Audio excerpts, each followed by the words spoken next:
This is the Trading Psychology Podcast. This is VP, creator of No Nonsense Forex and author of the book No Nonsense Forex Trading Psychology. And with me, as he is every week, it is the notorious Rob Reinhold.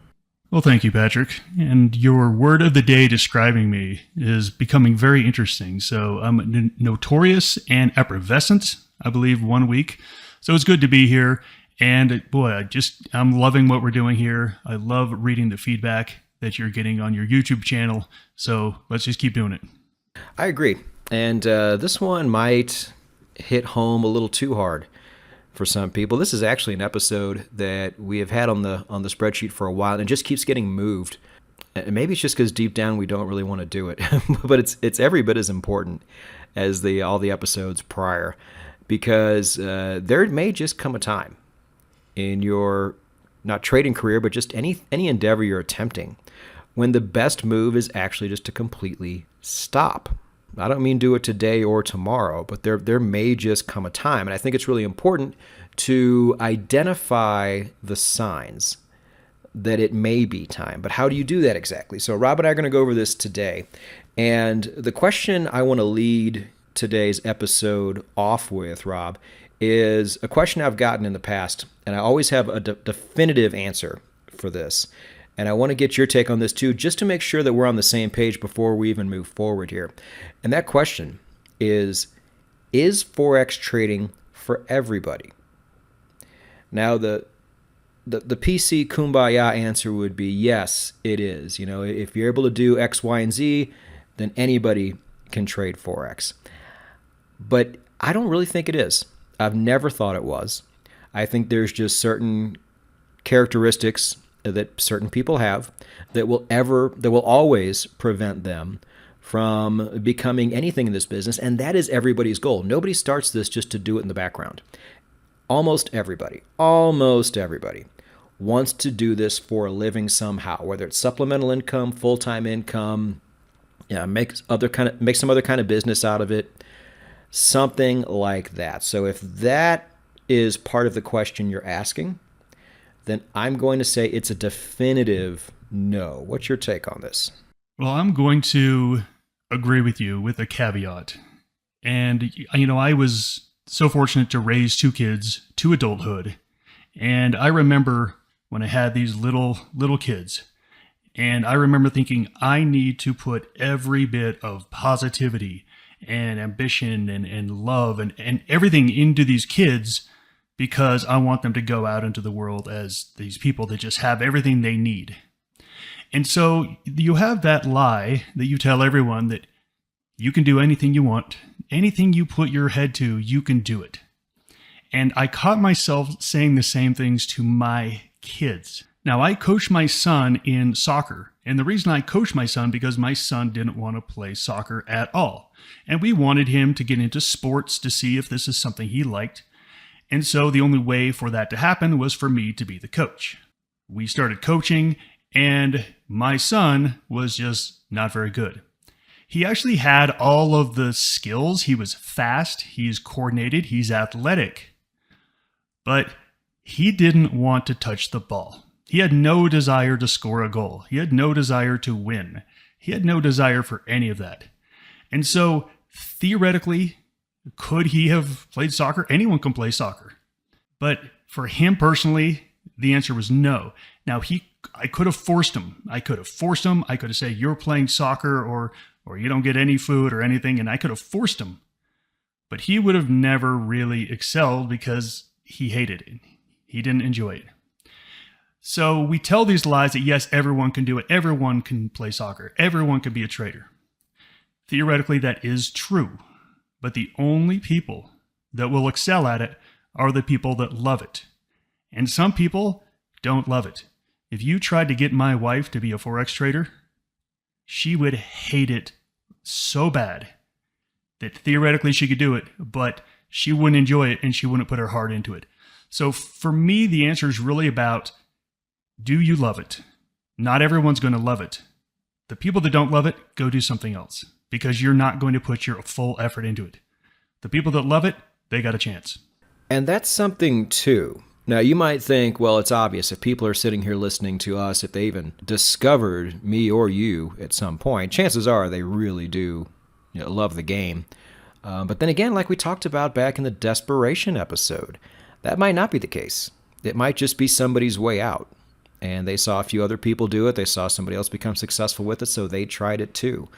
And you're right. There's so much work and dedication that goes into it, way more than people understand, that if you don't love the game, that's the deal breaker right there. We don't even have to go forward anymore. If you don't love trading and you don't love all that goes into it, then yeah, this episode's over. You shouldn't have started in the first place. There's other things you can do to get yourself out of a bad situation. It doesn't have to be this. And most people who fall into that category because they think this is the easy way to get there. And as anybody who's listening to this podcast right now knows, Rob, it's certainly not. So yeah, I'm glad you brought that up. But going forward, I would assume that everybody is here for the right reasons. But then again, you just might not have the right makeup for something like this. I love the example you brought up, Rob, with your kid playing soccer. It's like, I really liked playing basketball as a kid, but I just don't have the proper skill set, no matter how hard I worked at it, to really go far with it. You do have to have a very particular skill set. If you go back to what you're saying with parents forcing their kids to do something, I would look towards a country like China, to where you see a lot of that. And they love basketball, so I'm sure they push their kids to do that, but the Chinese basketball team has still never been any good. Like, there's just a certain skill set you must have to excel at that sport. And I guarantee, no matter how hard I would have tried, I would have never gotten there. So we're going to talk about those type of things, but more on the mental side than the physical side. But before we do that, what I'd like to do is, if you're having thoughts about potentially quitting, and quitting for good, not just taking a break or a long break, but quitting for good, we at least have to see if you were doing things right. And the only way I know to do things right, Rob, is the way I teach. So one of the first things I would ask somebody is, A, were you journaling? And B, if you were you doing it the way I told you? Were you putting the honest truth in that comment section? And were you paying attention to it? Were you making the right changes? And was your main goal to get that comment section amount to go down month after month? If you weren't doing that, then you weren't even really giving yourself a proper chance to win. I guarantee you, when I talked about journaling, there were people in their early 20s that just wanted nothing to do with it. I feel like something like that, a more disciplined, regimented art, I guess, probably appeals to people who are older. And so in the back of my mind, I'm thinking, like, man, who's actually doing this? It's probably not 50% of people. And then when they flame out, this is something I just keep going back to and I can't stop thinking about. Patrick, you're exactly right. The question is, have you really given it the full effort? Have you really done it right? To me, this is an engineering question. And what I mean by engineering is that you're trying to build something. You're trying to build a system that has positive expectancy as a Forex trader. You're trying to build a system. Now, we know that it's possible because other people have built systems. It's just like if you were trying to build a bridge over a mountain and someone else built a bridge over a mountain that was just like your mountain. So you're looking over at that person saying, oh, they know how to do it. They did it. So I know it's possible. So building a profitable Forex system, we know is possible. So for me, this is an engineering question. And the engineering is you have to do things the right way. Journaling is one of those steps. Backtesting is one of those steps. A/B testing is one of those steps. It's just a series of steps that you must complete to get to the end of the engineering problem. And if you do it all correctly, then you should be able to build a bridge over that mountain just like somebody else did. So for me, this is really a question about engineering is, did you go through the right steps and the right process to get to that end goal? And that's something you really have to take a look at, because if you didn't, then all of a sudden you could make a change here, you can make a change there, and then you will get to the goal eventually. So think of this as an engineering problem. And did you take all the right steps to get to the result you wanted? That's a great analogy, especially for the way I think, in a very black and white way. It's like, it's right there. If you just do it, you're going to be fine. So I guess the other question you need to ask yourself and be very honest with yourself, because this is a hard thing to admit. Do I lack the patience? Do I lack the maturity? Do I lack the ability to manage my time properly to make this happen the way it should? Because it's okay to, one, admit that you might be really lacking in those fields. It could be another thing, too, to say, you know what, when I entered this game, I thought it was going to be something else. I didn't think I was going to have this level of discipline and the ability to do things in a methodical way. I thought it was going to be, what I see on other YouTube channels, where it's all about, putting these little pieces of the puzzle together to make a big gain, and then just doing that over and over again. Well, it is, but there's so much more on the back end that a lot of people just weren't ready for. I always talk about the retention level on my channel. I have a lot of subs, but the amount of views that I get day to day on videos is a lot different than you would expect from a channel of my size. And it's because of this thing right here. A lot of people get into this game, and you have those people who just don't want to do things my way. That's fine. But some people just aren't built for this, and some of those people have just been very honest with themselves and say, okay, I probably need to go do something else. It really comes down to, do you love it, and did you put the full effort into it? Now, I'm going to bring up a company called WD-40. Most of you know what WD-40 is. It's a lubricant. And the name is actually WD, water displacement, 40th formula. So the real name of it is water displacement 40th formula. That's what WD-40 is. Think about this. That was their 40th attempt to create what they were trying to create. That was number 40. And then you hear stuff like, these other products or these other chemicals, and it's like J3 or JP232. And it's like, oh, that was the 232nd try at this. So again, to me, there's two things about trading. There is the engineering side of trading. The engineering side of trading is simply trial and error, trial and error, trial and error, trial and error, until you get to, again, the 40th formula, and hey, it's what you wanted to do. Then there's the other aspect of this that you brought in, Patrick, which is the psychological side. The engineering is a guarantee at the end. You might have to go to the 100th formula. You might have to go to the 5,000th formula. But at the end, if you do enough backtesting, if you do enough A/B testing, you will find a formula that does work. That's kind of a guarantee. It might be formula 7,422. The psychology, though, that's where most people fail. And that's really what we wanted to talk about in this episode, is that can you get to get to 7,923? Can you get there? And can you take the pain? Can you take the loss? Can you take the failure? Can you take that? And that's really the question we wanted to go through in this episode. And that was a really good transition into the next part of this too. Say you can do all those things, and say you're willing to do all of those things. But when they don't go your way, how does it affect you? How severely does it affect you? Is it higher than you'd like? Are other people affected by your changing behavior when things don't go your way, even 2 or 3 years in? Because if that's the case, then that is a surefire sign to me that something like this isn't for you, because there's just too many highs and lows. Your money is directly affected. As we said before, it's very inconsistent. There is a certain headspace you need to be in just to survive emotionally in this game. And if you're not there, that's fine. We can't make you be there. Some character types just aren't built for that. So I would say, Rob, if you take negative things a lot more severely than your average person, then a game like this is certainly not for you. And the sooner you figure that out, the better. Let's get even more specific. when you say that it doesn't work out, this is what is not working out.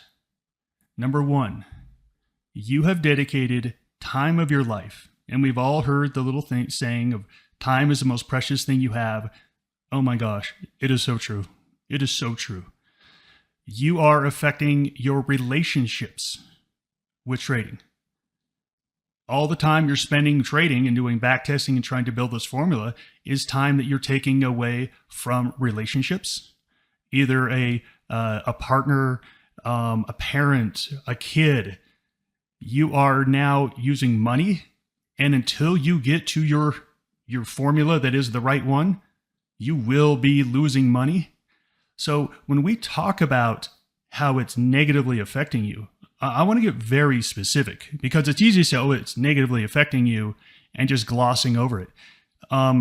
There have been marriages that have been ended because one of the partners continually traded and continually lost money, and it ended their marriage. There's been some kids that don't go to college because a college fund has been gone through. So there are real serious, real life consequences to not making it in this business. And we really have to be very frank and very honest about the cost, because there are things in my life that are more important than trading. Now, look, I love trading and it's super important. I love it, but I will walk away from trading today for my family. I'll walk away today. I'll never click a button again. So it's really about this hierarchy of what is important to you. And I'm going to share a story with you. When I was very young, I was very ambitious. In my 20s, I was so ambitious. And I was watching The Tonight Show, and I think Jay Leno was the host. And he had Bill Gates on. And Bill Gates was on, and I thought, Bill Gates, he was the richest guy in the world at the time. And I'm like, oh my gosh, to be like that. And he asked Bill Gates, is it true that over the last 20 years, you've only taken 3 days off work, including holidays and weekends? And Bill Gates said, yes, that's true.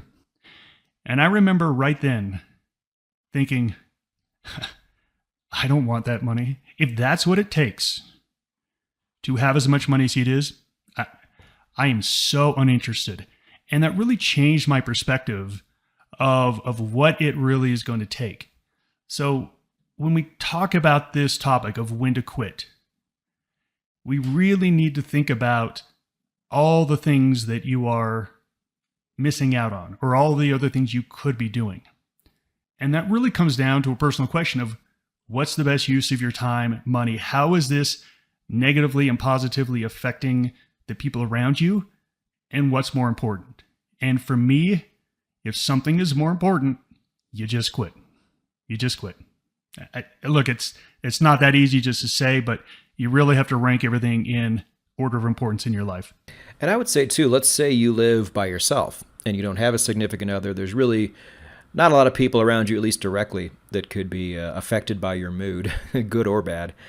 I think a good barometer, and tell me if you would take the over or the under on this, Rob, would be let's say you're 2 or 3 years in, maybe 4 or 5, and you have a bad day of trading, or you do what we do, you check in 15 minutes a day, but you've taken some losses, and then maybe you've taken a few in a row. I would say if you're still dwelling on a bad day or a bad session or a bad streak 1 or 2 hours after you've stopped trading, still, this really might not be something you want to do for the next 20 years. If you haven't developed that short memory, and if you haven't done something like what Rob said, trading in blocks, or if you're not just really playing the long game and just taking this thing year by year, and you're taking it on a shorter time frame, I don't know if the future is very bright for you. What do you think, Rob? I think the answer to that question is, how long have you been doing it? If you're fairly new at this and you're still trying to learn the emotional side of this business, it's just part of the process. So again, if you're fairly new to it and you're still feeling those butterflies, that's literally just part of the process. If you are years down the road and you are still behaving like that, well, then all of a sudden, again, that's not an engineering question. That's a psychology question. And Patrick, the reason we have now done all of these episodes is we are directly attacking the psychological part. You and all your other videos that you've done a great job is all about the engineering part of this business, about building the system, engineering, testing. That's fantastic. This is about the personal side, the psychological side. And that's where people fail. People fail all the time at this. And it's because of all of the episodes that we've done prior. These are the things that undermine people. So if you are years down the road and you're still making the same mistakes and you can't seem to change your behavior, I think that is a really good sign that you might want to think about quitting. And look, you're probably not going to want to quit, especially because, one, you really do love the game, but also, two, all the sunk time you have put into it. Like, well, I feel like if I quit, then all the time I put into it is going to be all for nothing. Please understand that that statement is not true. If you've put in 3 or 4 years and you've realized it's time to quit, you have learned a lot. You've learned a lot about financial markets. You've learned a lot about yourself. You've learned about human behavior overall. You've learned pattern recognition. You have learned a lot of things that most people have never taken the time to learn. And I can tell you, Rob, and everybody listening, trading has bled over into so many aspects of my life for the better. And it's always been that way, even when I wasn't trading very well. So many of the things I learned along the way, I took with me in life and made really big positives out of them. You know, Rob, I think you can probably attest to this too. I can attest to it, and I see it day in and day out. We may have a trader at Maverick that does okay, but not enough to really pay all the bills, all the everything. I can tell you, they can walk into any like online broker, TD Ameritrade, Schwab, E-Trade, and basically start tomorrow with what they know. This is real life job skills. I mean, I know you think it may not translate over to everything, but you are building your base of knowledge, and that can be taken into other aspects of life. There's no question about it. Like I said, and I've personally seen it happen where one of our traders will literally go to E-Trade and be like, hey, we need to hire you on our top level options trading desk based on what you know. And they just step into the position and they don't have to work their way up the ladder. You are absolutely building yourself. And not even just in the trading arena, like almost anything. You're going to have a leg up on people mentally, and just so many things that you've learned along the way that they didn't get the chance to learn. I mean, I would list things, but it would take forever to do. So if you do decide to quit, understand it wasn't all for nothing. It was likely time very, very well spent. And on top of that too, you can always come back at another time. Maybe you just started too young.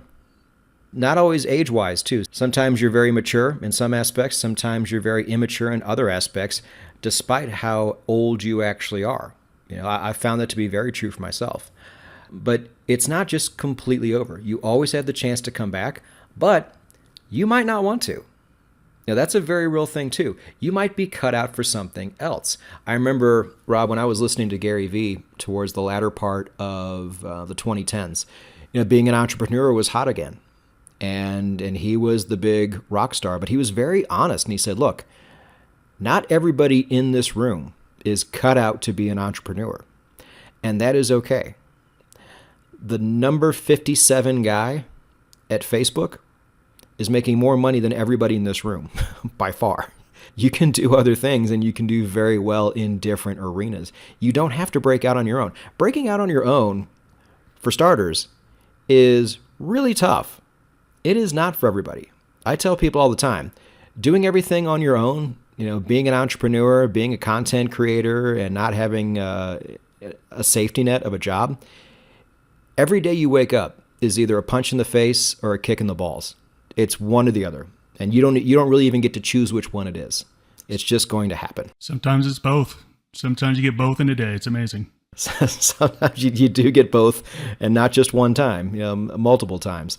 So maybe this was the universe telling you that maybe this just wasn't for you, and that's a really good thing too. I mean, I see this as a potential great positive, don't you? I actually do. And I wanted to bring up one of my favorite Freakonomics episodes. For any of you who are fans of Freakonomics, it is behavioral economics. I love behavioral economics. They have an episode out there called The Upside of Quitting. And I forced my children when they were probably 15 and 17 to listen to this 1 hour podcast because I wanted them to hear it. And the upside of quitting is it's okay to quit. It's totally okay to quit. And there's a certain point where it's the right time to quit. Once you learn that, oh, I neither like this or, oh, I don't think I'm going to be good at this.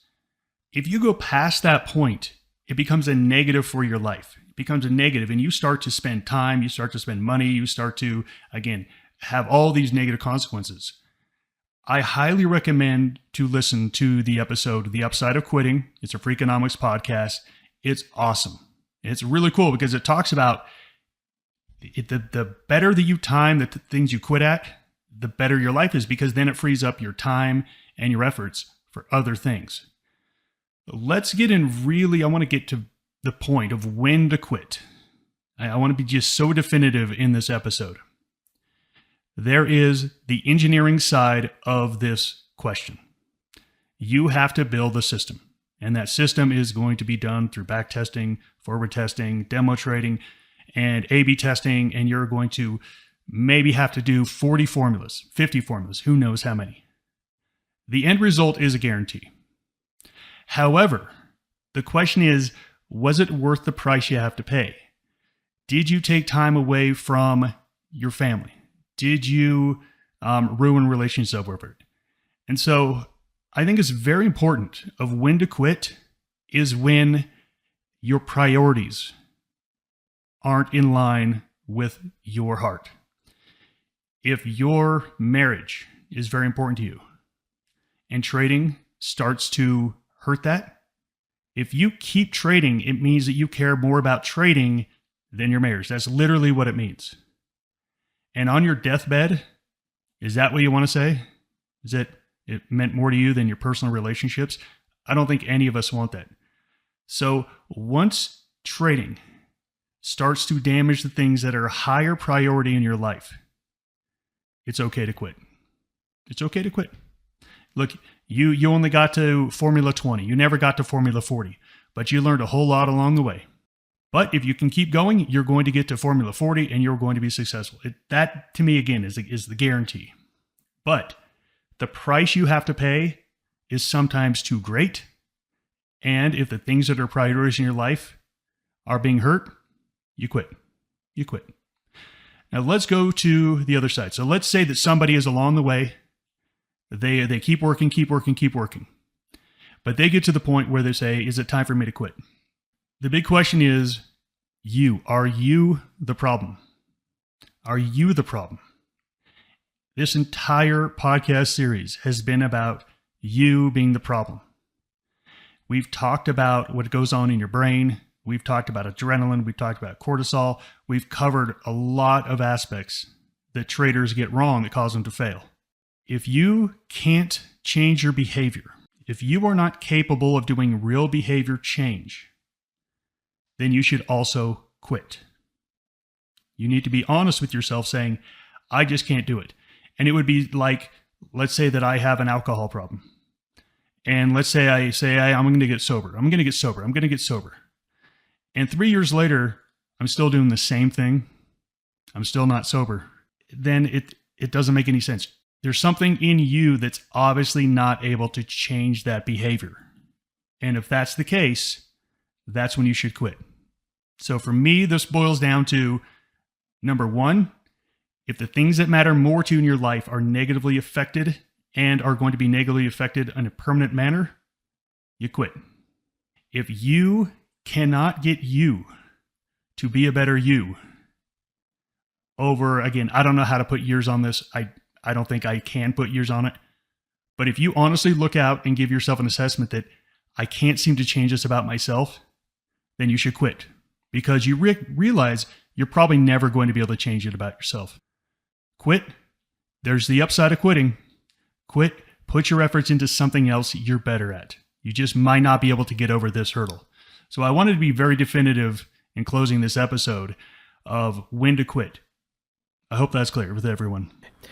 Yeah, and Rob, you took my last one. When it comes to just recognizing that you as a person may just not have the qualities you need to go forward with this, because there are very few of us who actually can. And if you're listening to podcasts like this and we outline these psychological hurdles and you say, hey, that applies to me, but then you don't do anything about it. Or you've heard me talk about journaling, but you just don't want to do it. Maybe you just don't have that level of discipline or that level of maturity to carry forth. And that's okay. That's a bad thing in the scope of trading, which is what I talk about. But if you're able to recognize that, and also recognize that because of that, maybe something this disciplined and this heavy is not for you, then that's great. You should recognize those things, and you should probably quit. But as we spoke about towards the end, it's not a terrible thing if you do. You've learned a lot. You can carry those things forward, and you can now dedicate time to what you were probably meant to do in the first place. One last thing, Patrick. There have been times where I've had really frank and really honest conversations with traders who just couldn't do it. And I referred them to behavior change. Behavior change is the hardest thing in the world to do. I referred them to books about behavior change, about addiction. And I said, you need to go through the same process that someone who is addicted has to go through. You're trying to break something that is so ingrained in you as a person, and discipline isn't cutting it. And you just have to change behaviors. It is so difficult. And for some people, it takes a lifetime to get through behavior change. Look, you have to weigh the cost of that effort, that time, effort, pain, versus, hey, what else could I be doing with my time and effort? It's not a bad thing. It's not a bad thing if you look at it objectively and honestly and come to the decision that, hey, you know what? My efforts are better spent doing something else. Great. We applaud you. Go get them. Yeah, I just want to close by saying quitting is not failing. You've probably quit a job before sometime in your life, probably more than once. Do you regret it? Were you better off for doing it? The answer is probably yes. So on that note, thank you for listening to this episode of the Trading Psychology Podcast. Rob and I will both see you next week. Goodbye, everybody.